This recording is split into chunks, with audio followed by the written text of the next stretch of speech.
Bonjour à tous, alors aujourd'hui vidéo de cours sur ce qu'on appelle les fonctions sinusoïdales.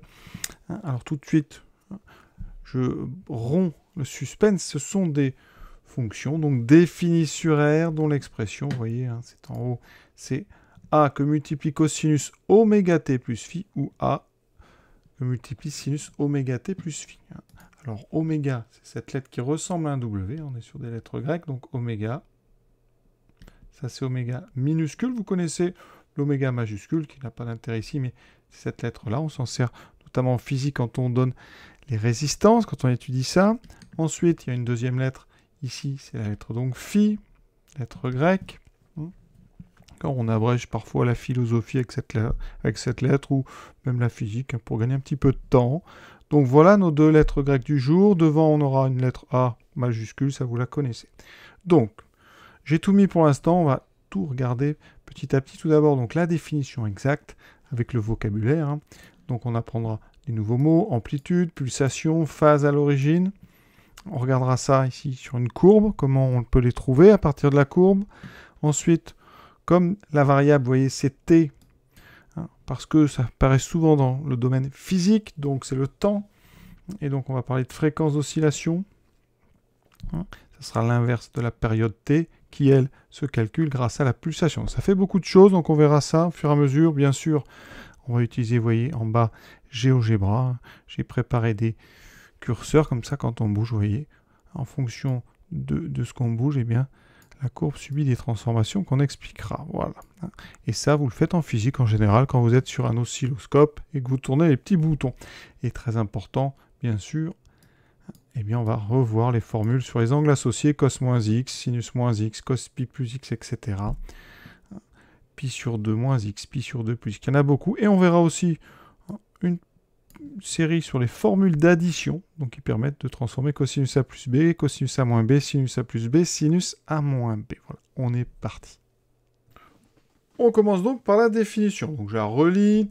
On appelle fonction sinusoïdale toute fonction définie sur R, dont l'expression en fonction de t peut s'écrire. Voilà, les deux formules que j'ai données. Alors, ici, les choses importantes, c'est que A doit être un nombre positif, oméga doit être un nombre positif, un réel, et phi, c'est un nombre réel qui peut être positif ou négatif. Donc, les noms. Alors, je vais prendre un exemple. On peut avoir 3 fois cosinus 3t plus, par exemple, pi sur 4. Voilà. Dans ces cas-là, eh bien, le coefficient positif qu'il y a devant s'appellera l'amplitude. On verra graphiquement à quoi ça correspond. Le coefficient de t, donc ce nombre 3, s'appelle la pulsation. Et ici, le nombre que vous avez ici, avec son signe, ça peut être moins pi sur 4. Donc il va falloir ici prendre le moins quand il y en a un. Ça s'appellera la phase. Et on précise à l'origine. Parce que ça correspond ici à la valeur qu'il y a dans les parenthèses quand t vaut 0. Donc voilà pour le vocabulaire. Graphiquement, ça donne quoi, ça? Donc voilà, ici j'ai tracé pour l'instant la version avec cosinus. Donc j'ai préparé 3 curseurs. Donc un qui règle, vous voyez, A, ici. Donc ici, vous pouvez le faire bouger si vous voulez. On va peut-être le mettre en premier. Ensuite, on va régler oméga et on va régler phi. Voilà. Alors pour l'instant, vous voyez, j'ai pris A égale 3,7, oméga égale 0,7, phi égale moins 0,79. Alors A, c'est très simple. Vous savez, alors on va quand même en parler, je vais mettre ça dessous. Vous savez que n'importe quel cosinus est entre moins 1 et 1. D'accord? Au maximum, ça vaut 1. Au minimum, ça vaut moins 1. Donc, eh bien, votre A cosinus, donc oméga t plus phi, eh bien, comme A est positif, ça sera entre moins A et A. Donc, ça va osciller comme ça entre moins A et A. Donc, A, c'est tout simplement, eh bien, en fait, la différence entre le point le plus haut, enfin, l'ordonnée du point le plus haut et l'axe horizontal. Et regardez, quand je bouge A, qu'est-ce que ça fait? Eh bien, ça augmente, vous voyez, ici, ce qu'on appelle, vous voyez, l'amplitude, elle se mesure ici, entre donc l'axe horizontal et le sommet. Ici, vous avez le maximum. Voilà. Plus A est grand, plus votre courbe, comme ça, vous voyez. Donc, je vais changer un petit peu le repère quand même. Voilà. Donc, vous voyez ici, quand je prends des A tout petits, ça ne change pas du tout, vous voyez. La période, c'est la distance entre deux sommets ici. C'est là où ça se répète. Et donc, quand on change la valeur de A, ça change juste la hauteur des sommets, et donc la valeur des maximums, la valeur des minimums. Mais vous ne changez pas du tout la période. On dit que c'est une ondulation qui a la même pulsation. La pulsation, c'est ce nombre que vous avez devant, qui s'appelle donc oméga. Alors oméga, il est relié à la période par une formule qui est en bas, que je vais agrandir ici. Donc, la période t, vous la calculez en faisant 2pi divisé par oméga. Donc, si vous voulez avoir oméga quand on connaît pi, ça fait oméga égale 2pi sur t. On inverse juste petit produit en croix. Alors, comment on peut trouver ça? On va juste, tout simplement, si la fonction, c'est f de t, donc c'est 3 cos, alors j'ai mis 3, mais on va prendre la formule générale, ça sera plus intéressant. A cos oméga t plus phi, je vais calculer t, petit t plus une période grand T que je cherche à déterminer. J'aurai donc A fois cos oméga petit t plus grand T plus phi. J'ai donc A fois cos oméga t, alors je vais mettre phi d'abord, plus oméga grand T. Donc si je veux que ça revienne sur f de t, il faut que mon oméga t il soit justement égal à 2pi, comme ça ne changera pas la valeur du cosinus. Donc on trouve oméga t égale 2pi, vous voyez, c'est de là que vient le fait que oméga c'est 2pi sur t, ou t c'est 2pi sur oméga. Donc vous voyez que ça se retrouve assez facilement. Ça veut dire que dans mon exemple, vous voyez, ici j'ai 3 la pulsation. Donc quand la pulsation vaut 3, et qu'est-ce que ça veut dire? Eh bien la période vaudra 2pi sur 3. Voilà, comme ça vous trouvez tout de suite la période. Ensuite, avec la période, on peut calculer la fréquence, c'est-à-dire le nombre d'oscillations par seconde.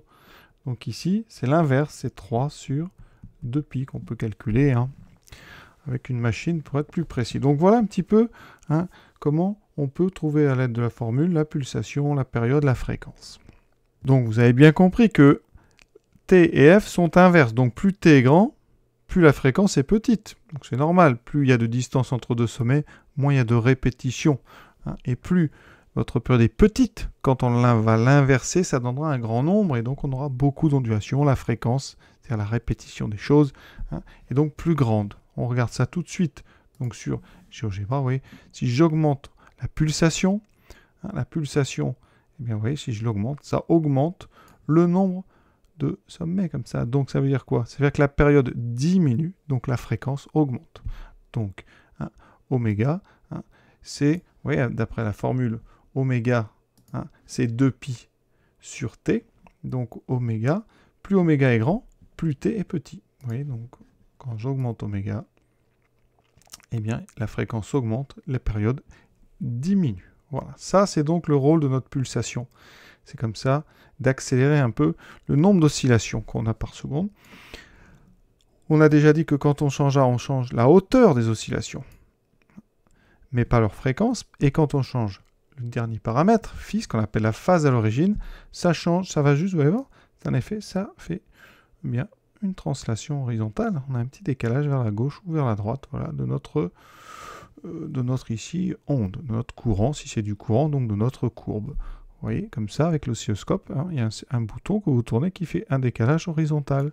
Il y en a un qui va augmenter la fréquence des oscillations, et un qui va augmenter la hauteur. Voilà, tout ça, eh bien, c'est réglable avec les 3 paramètres A, oméga et phi.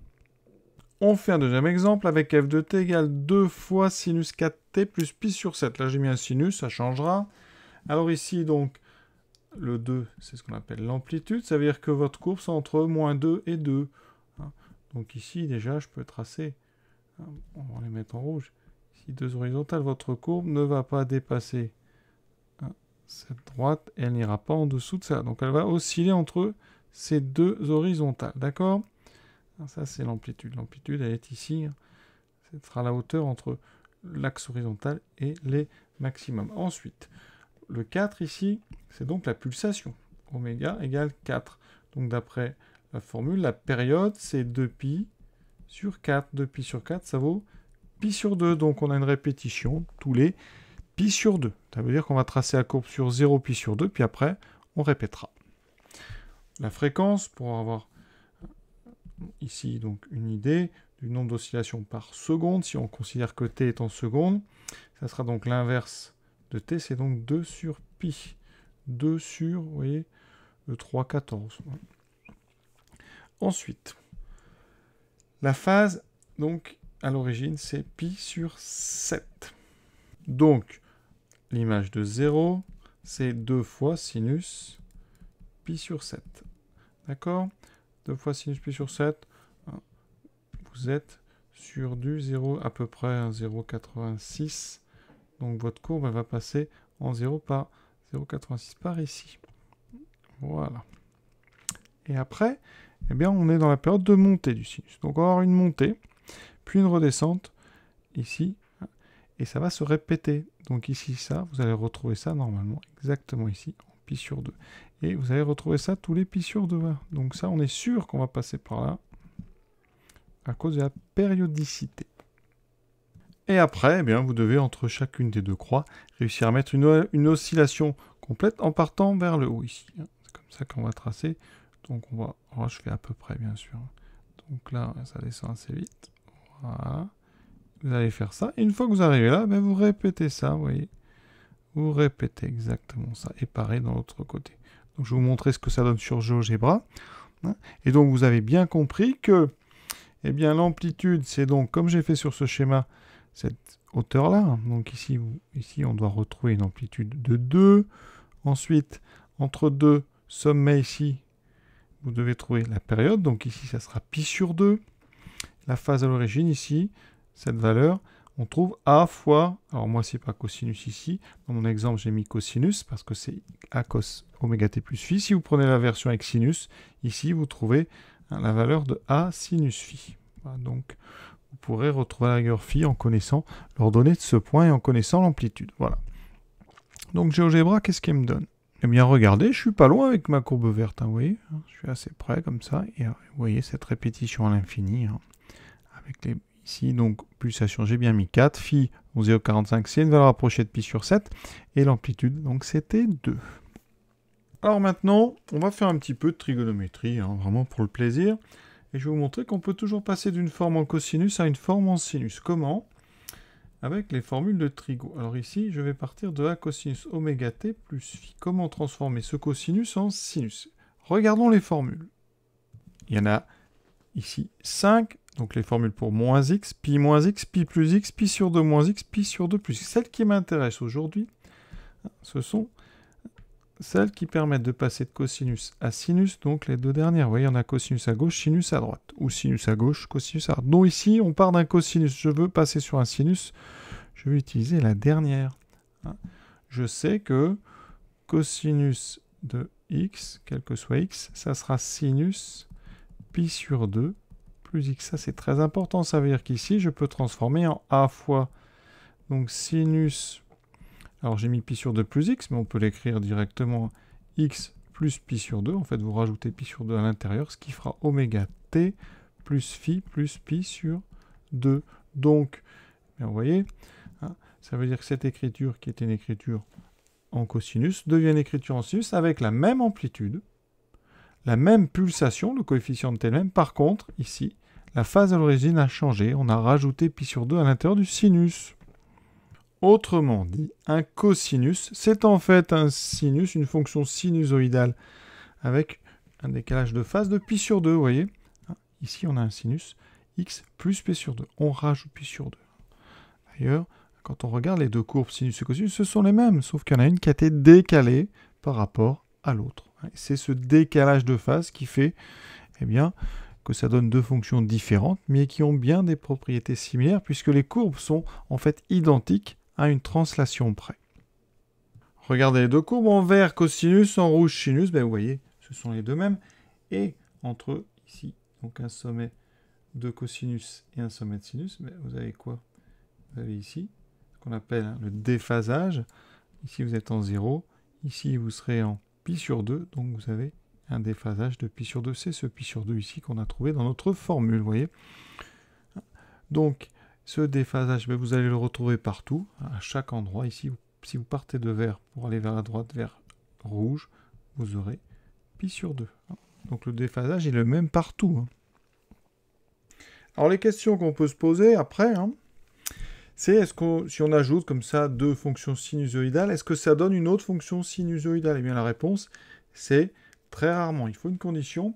Et vous voyez, si je prends A cos oméga t plus phi, plus B sinus, alors je ne vais pas prendre le même, je vais prendre oméga 2t plus phi 2, eh bien ça, hein, on va regarder ça sur GeoGebra, vous allez voir que ça ne donne pas toujours des fonctions sinusoïdales. Donc c'est pas si simple que ça de travailler avec les fonctions sinusoïdales. Autrement dit, quand on ajoute des courants, eh bien on n'a pas forcément après un courant sinusoïdal.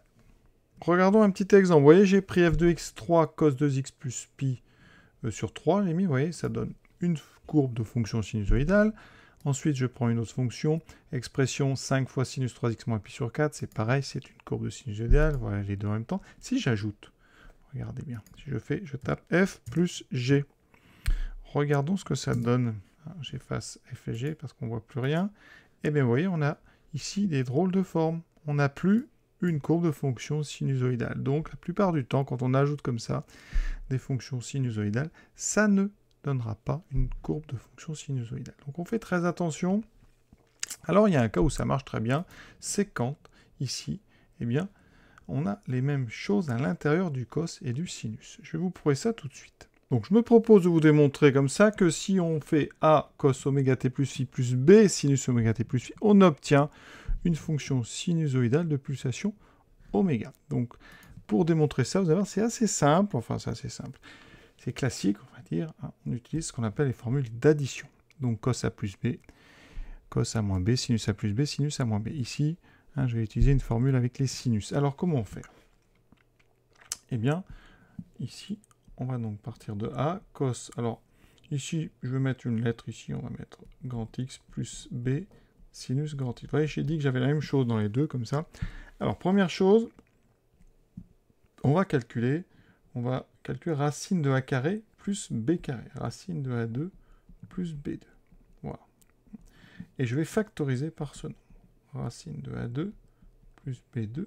J'aurai donc A sur racine de A2 plus B2 fois cos X plus B sur racine de A2 sur B2 sinus X. Voilà. Et là, maintenant, je regarde ces deux nombres. Le nombre A sur racine de A2 plus B2 sur, regardez, au carré plus l'autre. Si on met ces deux nombres au carré, ça fait A2 plus B2 sur racine carrée de A2 plus B2 au carré sur A2 plus B2. Et ça fait donc 1. D'accord? Évidemment, il faut que A et B soient non nuls en même temps, hein, pour pas que ça fasse 0 dessous. Voilà. Vous avez donc deux nombres dont la somme des carrés vaut 1. Ça veut dire qu'en trigonométrie, eh bien, ça correspond ici au cosinus et au sinus d'un angle. Ça veut dire qu'il existe un angle, je vais appeler φ0, on va appeler φ0 tel que, eh bien, le cosinus de φ0, c'est A sur racine de A2 plus B2, et sinus φ0, c'est B sur racine de A2 plus B2. Et donc, je vais revenir à mon écriture. Et ça me donne donc racine de A2 plus B2 fois, ici, je vous ai dit, c'est cosinus φ0 fois cos X plus sinus φ0 sinus X. Voilà. Et là, on va regarder dans nos quatre formules laquelle est bonne. Alors, j'avais annoncé sinus, je me suis trompé, hein, c'est cosinus, bien sûr. On a cos cos plus sin sin. Et ça, regardez bien, c'est la deuxième. C'est le côté droit. Hein. Cos A, cos B, sin B, sin A ou sin A, sin B. Ici, c'est exactement cette formule. Mais en prenant, donc ici, A égale φ0 et B égale X. Donc, j'obtiens ici, donc devant, j'ai racine de A2 plus B2. Ça sera mon amplitude. Et là, j'obtiens donc le cosinus de A moins B de φ0 moins X. Donc, racine de A2 plus B2. Alors, cos est une fonction paire. Je peux changer ce qu'il y a à l'intérieur d'ordre. Je peux multiplier par moins 1. Ça fera X moins φ0. Donc, eh bien, j'ai réussi à mettre ça sous une forme sinusoïdale. Regardez bien. Ça, c'est donc l'amplitude. Devant, ici, X, eh bien, x, on va remettre x, qu'est-ce que c'était? J'ai oublié une petite étape ici, parce qu'on a encore x. Alors, on va remplacer x parce que ça valait. Je vous ai dit, x, c'était donc oméga t plus phi. Donc là, j'ai oméga t plus mon phi de départ, moins le phi 0 qu'on a trouvé. Donc ma pulsation, eh bien, c'est toujours oméga. Par contre, la phase ici, c'est phi, moins ce phi 0 qu'on a trouvé grâce à notre a sur racine de A2 plus B2 et b sur racine de A2 plus B2. Voilà. Alors ça, c'est un petit peu compliqué, en fait, parce qu'on a des lettres. Je vais vous montrer avec un exemple concret. Exemple avec cos t plus racine de 3 sinus t. Donc, je vous ai dit, ici, je vais prendre donc racine carrée de 1 plus racine de 3 au carré. J'ai mis les deux coefficients au carré. Ça me fait 1 plus 3, ça fait 4. Ça fait donc 2. Alors, je factorise donc f de t par 2. J'aurai 2 fois 1 sur 2 cos t plus racine de 3 sur 2 sinus t. Vous voyez? Et en faisant ça, mes deux coefficients, eh bien, ils correspondent au cosinus d'un angle et au sinus de ce même angle ici, donc de ce même réel. Donc ici, ben, j'ai un cosinus 1,5, un sinus, donc racine de 3 sur 2. Phi 0, c'est donc pi sur 3. Donc ça veut dire que f de t, ça sera 2 fois donc cos pi sur 3 cos t plus sinus pi sur 3 sinus t. Et ça fait donc 2 fois cosinus pi sur 3 moins t ou t moins pi sur 3. Et voilà, donc vous avez votre amplitude qui est 2. Ici, notre pulsation qui n'a pas changé, on avait déjà un 1 devant, donc oméga 1. Et la phase, donc c'est moins pi sur 3. Vous voyez, transformation qui utilise donc la deuxième. Alors, on peut aussi se poser la question, évidemment, si on prend par exemple la même pulsation pour les deux, mais pas la même phase, est-ce que ça marche aussi? Eh bien, ça marche aussi. Donc, je change la phase, vous voyez comment on fait. Alors là, eh bien, on va utiliser toutes ces formules. Les formules d'addition. Donc ici, eh bien, je vais transformer ça en a cos oméga t. Donc j'utilise cos a plus b, vous voyez. Là, c'est plus compliqué. Vous allez voir, c'est donc cos oméga t fois cos phi moins sinus oméga t fois sinus phi. Je transforme le deuxième, c'est le sinus a plus b, donc sinus oméga t cos phi plus cosinus oméga t, ici sinus phi.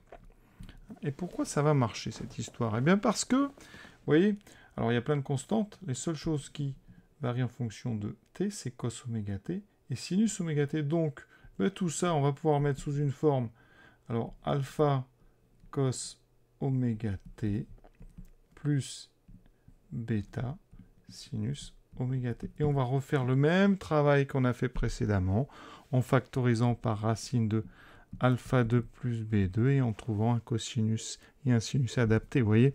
Donc, la propriété que j'aurais pu donner, c'est que ici, eh bien, à condition d'avoir la même pulsation ici, on peut avoir des phases différentes, eh bien, vous obtiendrez une fonction sinusoïdale de pulsation oméga. Voilà. C'est juste des exercices pour vous montrer l'importance des formules d'addition et comment en physique on peut comme ça se débrouiller avec eh bien, des fonctions sinusoïdales parfois mises sous des formes différentes, mais qui finalement peuvent se regrouper sous forme d'une seule fonction sinusoïdale. Alors sur GeoGebra, c'est assez frappant, vous voyez, regardons un petit peu.